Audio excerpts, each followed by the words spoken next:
Na segunda reportagem da série sobre a reforma trabalhista, vamos ver como patrões, empregados e a Justiça do Trabalho estão se posicionando em relação às mudanças propostas pelo governo para tentar reduzir o desemprego no país. 2017 começou com mais de 12 milhões de brasileiros desempregados, de acordo com o IBGE. Criar oportunidades para que essas pessoas voltem ao mercado de trabalho foi uma das motivações alegadas pelo governo para enviar ao Congresso a reforma trabalhista no final de 2016. Mas patrões, especialistas, deputados e sindicalistas são claros. A reforma trabalhista, a meu ver, não vai gerar emprego nenhum. De qualquer maneira, o aprimoramento, desde que seja de forma transparente e não assodada, que tenha um diálogo com a sociedade, a UGT está disposta a dialogar. O que mudará as oportunidades e gerará oportunidades para os trabalhadores é a economia crescer. O que gera emprego é investimento, não é lei, não é tribunal, não é judiciário e não é direito. O que cria emprego não é a diminuição dos salários e dos direitos trabalhistas. O que cria emprego é o aumento da demanda, o aumento por produção. Para os defensores da reforma trabalhista, o principal mérito da proposta é dar à legislação a cara dos tempos atuais. Eu não sei como não foi feito antes.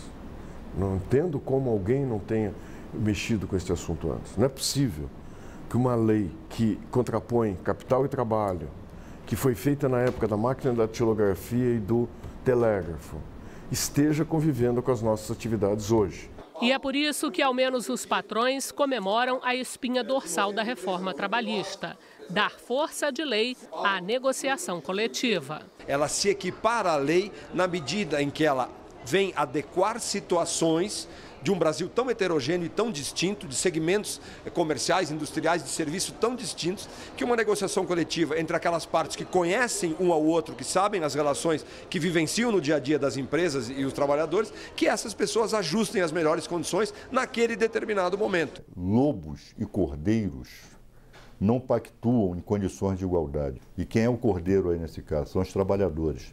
E quem é que deve guarnecer os trabalhadores? A sua organização sindical, que no Brasil é frágil, no Brasil é pouco representativa.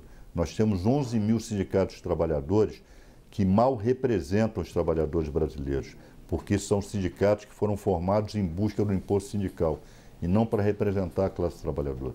O Brasil tem hoje 16.500 sindicatos com registro no Ministério do Trabalho. 11.330 são de trabalhadores. Parte desses sindicatos se reúne em centrais sindicais. Essas centrais têm participado de audiências públicas aqui na Câmara para debater a reforma trabalhista. A maioria é a favor da proposta, ainda que peça algumas alterações. Mas a CUT, a maior de todas as centrais sindicais, é radicalmente contra tudo o que está na reforma trabalhista. Ela vai precarizar os empregos já existentes. Então ela vai deixar de ter um emprego que ganha R$5 mil por mês, com jornada de X hora e direito A, B ou C, para ter um emprego que você vai ganhar R$2 mil por mês, com jornada muito maior, com condição de trabalho muito pior. Nós estamos correndo o risco de voltar à época do Brasil colonial. Não é? É porque o trabalhador trabalhava, no final do dia recebia como salário uma rapadura. Já para a força sindical que apoia a proposta, negociação coletiva é um avanço importante para os trabalhadores. Nós não estamos aqui numa negociação que retira direitos. Nós estamos numa negociação que possa permitir que o trabalhador possa querer gozar as férias em 2 vezes ou 3 vezes, e não a retirada de direitos que todas as centrais são contra. As entidades que representam os patrões apresentam outro argumento em defesa da reforma trabalhista: os inúmeros problemas que enfrentam na Justiça. Dados do Conselho Nacional de Justiça mostram que em 2015 foram mais de 4 milhões de novos processos na Justiça do Trabalho. A sociedade brasileira tem que diminuir esta cultura de litígio. Não é possível que um país tenha 3, 4 milhões de ações trabalhistas por ano. Quanto que custa isso? Quanto que onera isso, o imposto de todos nós? A Federação das Indústrias de São Paulo afirma que, apesar de prevista na Constituição, a Justiça tem impedido que a negociação acordada entre patrões e empregados seja implementada. Com a reforma trabalhista, acredita, esse tipo de ação será minimizada. E é por isso que a Fiesp defende que os acordos coletivos de trabalho possam ser firmados não apenas nos itens previstos no projeto original. Esses 13 temas deveriam ser ampliados. Essa lista ela deveria ser exemplificativa e não restritiva, ou seja, todos os outros temas passíveis de negociação deveriam ter força de lei. Este procurador regional do trabalho afirma que, ao contrário do que se imagina, as mudanças previstas na reforma trabalhista poderão até aumentar os conflitos na justiça. Se nós mudarmos as leis, o conflito vai permanecer. O que é difícil dizer é como ele será resolvido, na medida em que o ordenamento parece que vai mudar. Mas não teremos paz, no sentido daquela paz dos cemitérios. Teremos mais movimentação, mais conflituosidade e mais litigiosidade. Essas pessoas que dizem que os impactos seriam ruins,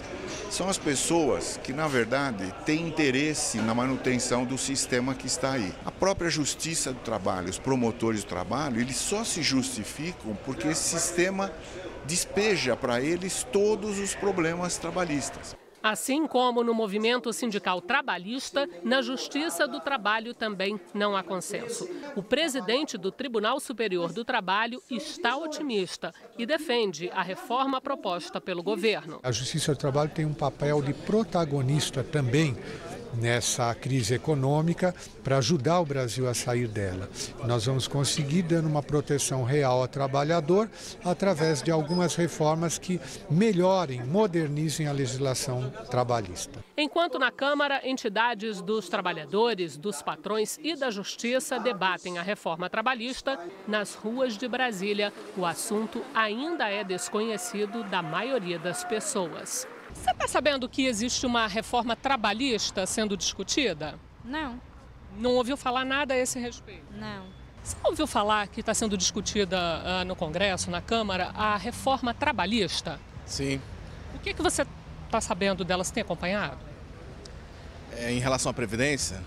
Não, essa é a reforma da Previdência. Eu estou falando da reforma trabalhista. Você já ouviu falar? Não, não ouvi falar. Da aposentadoria, aqueles lá? Não, essa é da Previdência. Eu estou falando de uma outra, que é a trabalhista. Você já ouviu falar? Não ouvi ainda não. Essa ainda não estou acompanhando não, mas o que está mais assim em foco é a da Previdência, né?